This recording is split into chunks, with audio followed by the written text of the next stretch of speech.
Coming up next, these people claim to have had close encounters of the fifth kind with extraterrestrials. This is a new chapter in interspecies communication. Until recently, sightings of UFOs have been divided into three categories. A close encounter of the first kind, or CE1 for short, describes sightings closer than 500 feet. A CE2 includes physical evidence left behind. And the third kind, or CE3, describes face-to-face encounters. A few years ago, ufologists added CE4 to describe reported alien abductions of humans. And now there's a new category, close encounters of the fifth kind, CE5, in which humans and aliens actively communicate with each other through light and sound. The Center for the Study of Extraterrestrial Life, or CSETI, is pioneering the study of CE5s. Dr. Stephen Greer is CSETI's director. A close encounter of the fifth kind is a term that we have coined to describe humans deliberately attempting to vector a spacecraft into an area with the intention of interacting with it. Most encounters in all the other categories are passive. In a CE5, we take the initiative to communicate in some fashion, whether it be with sound or light or thought, to try and get a response. Rather than just being passive observers, we want to interact. And some of these are sometimes quite serendipitous. For example, an individual might be out at night driving along a highway and see an extraterrestrial spacecraft or a UFO, and will take the initiative to get a flashlight and begin to signal to it. And many times it will come over and then signal back. The purpose of our work is for peaceful communication, mutual respect. We absolutely assume non-hostility on the part of any visitors until it's proven to us beyond a shadow of a doubt.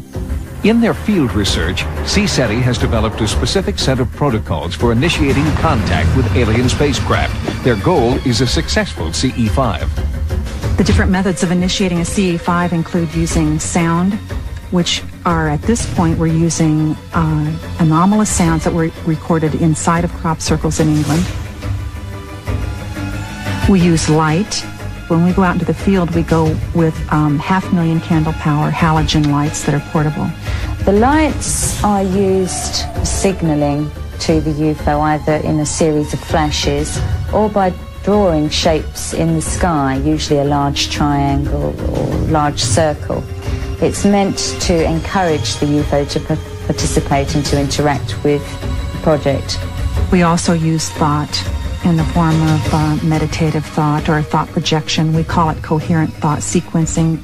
So we are using these, what we call the contact trilogy, in a protocol fashion with the express intention of a boarding party, a CSETI trained boarding party, going on board and having a meeting with these visitors. In the spring of 1992, Dr. Greer took a CSETI group to one UFO hotspot, Gulf Breeze, Florida. This computer simulation is based on CSETI's own footage, supposedly showing communication with a UFO. We began signaling to them with these lights, and they would signal back, so that we would flash to them 2 flashes and off, and they would flash back 2 times and off. They disappeared briefly, and during that time period, we were making an equilateral triangle in the sky with these high-powered lights. At that point, shortly after we did that, they reappeared in a perfect equilateral triangle. Over 40 people witnessed a definite close encounter of the fifth kind between the CSETI group and these UFOs. With their apparent success at Gulf Breeze, CSETI expanded their field research to include an investigation in Great Britain. They combined forces with British researchers who were interested in investigating if alien spacecraft could be responsible for England's famous crop circles. We wanted to try and prove once and for all if a link really did exist between the UFO phenomenon and the crop circle phenomenon. We picked the Wiltshire area because the majority of the crop circle formations in England are forming in that particular county. The site there is very close to Stonehenge. It's a very prolific area for aerial phenomena and for the ground patterns.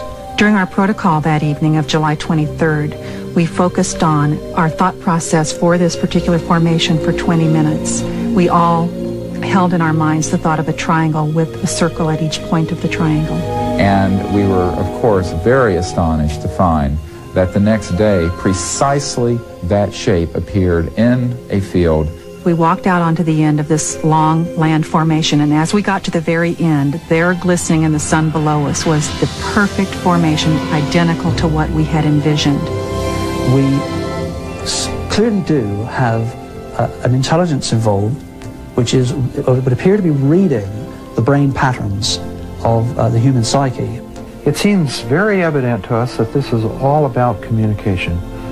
They, whoever they are communicating to us with these ciphers in the field, and in our CSETI protocol, we've communicated with them, and they've answered back. When we saw the existence of this formation, we considered that to be a very high-level CE5.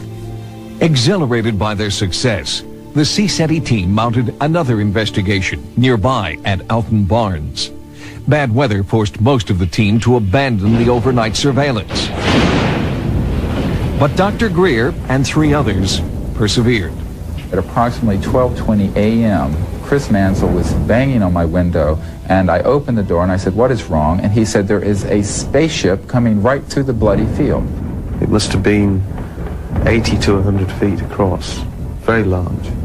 And at this point, we were able to extricate one of these high-powered lights, and we began to signal to it. So I took the light and I hit it twice with this very high-powered light, 2 flashes, and paused. To my ultimate surprise, it actually flashed back. And he did it again, and it flashed back again. It's just amazing, I mean, uncanny, really. This event certainly ranks as one of the most significant human-initiated encounters in history, and I think it speaks to the possibilities which await us in the future. One such possibility is accurately predicting when and where a CE5 will occur. Roy Dutton is a British aerospace engineer who has amassed records on thousands of reported UFO sightings. Given a specific location, Dutton believes he can predict the date and time of the area's next sighting. I can very, very quickly produce a predictions graph for any place on Earth. Roy Dutton did predict the events that occurred at Alton Barnes. I had just met him that day, the day of the 26th, and he had, for that part of England, had stated that there would be high likelihood of sightings at around 10:30, which is when we did have the first sightings, and then again at 12:30. The sightings which occurred that night were congruent with his predictions. We, in our CSETI work, have communicated to them, and they've answered. Well, what are the boundaries of this? This is a new chapter in interspecies communication. CSETI members believe that the increasing number of UFO sightings reported over the past 40 years are more than coincidence. They believe the growing number of sightings are part of an extraterrestrial master plan to prepare us, they say, for formal contact